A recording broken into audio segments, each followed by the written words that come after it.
Hello, listeners. Welcome back to How to Be Better, the place where we tackle those tough, sometimes uncomfortable thoughts we all have but don't always know how to handle. Today's topic hits close to home for many of us.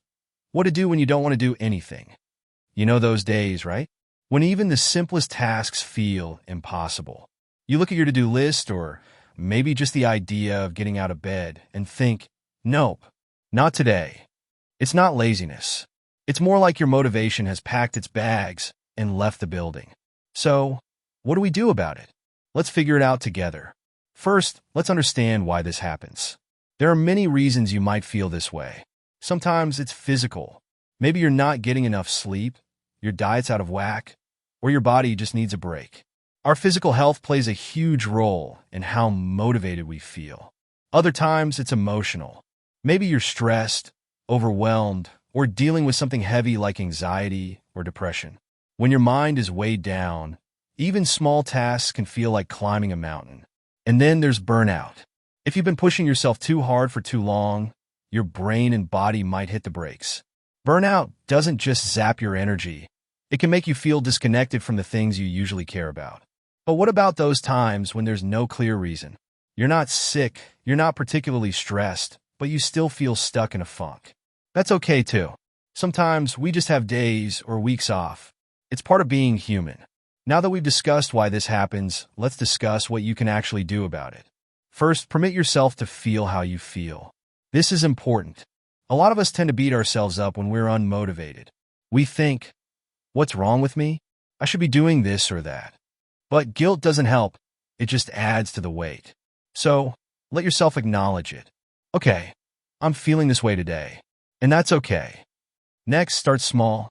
When you don't feel like doing anything, the idea of tackling a big task can feel impossible. So, don't aim for big. Aim for tiny. Maybe it's brushing your teeth, drinking a glass of water, or sitting up in bed. Even the smallest action can start to shift your mindset. One thing that helped me on those tough days was setting a timer. I'll tell myself, I'm going to do this one thing for 5 minutes. That's it. It could be tidying up, reading a book, or even just sitting outside. Once those 5 minutes are up, I can stop if I want to. But more often than not, I end up continuing because starting is the hardest part. Another tip, change your environment. If you've been stuck in one place, try moving to another. Open a window, step outside, or even just switch rooms. Sometimes, a small change in scenery can shift your mood and help you reset. And here's a big one. Be kind to yourself. On days when you don't want to do anything, it's easy to spiral into negative self-talk. I'm so lazy. I'm such a failure. But that kind of thinking only makes it harder to get out of the funk. Instead, try treating yourself the way you'd treat a friend. Would you call your friend lazy if they were feeling this way? Of course not. You tell them it's okay to take a break. Speaking of breaks, let's talk about rest. Sometimes, the reason you don't want to do anything is that you actually need to do nothing. Rest is productive. It's how your mind and body recover. If you've been running on empty, permit yourself to refill your tank. That might mean taking a nap, watching a comfort show, or just lying down and letting yourself breathe. But what if the lack of motivation lingers? If this feeling sticks around for days or weeks, it might be time to look deeper. Are there underlying stressors or emotions you've been ignoring? Journaling can help with this. Write down how you're feeling without judgment.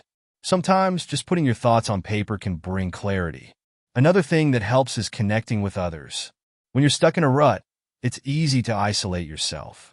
But reaching out to a friend or loved one, even if it's just a quick text, can remind you that you're not alone. And sometimes they'll have insights or encouragement that can help you move forward. Finally, if you find that this feeling won't go away or is interfering with your daily life, it's okay to ask for help. Whether it's talking to a therapist, a trusted friend, or a support group, getting an outside perspective can make a huge difference. Let me leave you with this. It's okay to have days when you don't want to do anything. We're not meant to be productive machines all the time. The important thing is to listen to yourself, take small steps when you can, and remember that this feeling won't last forever.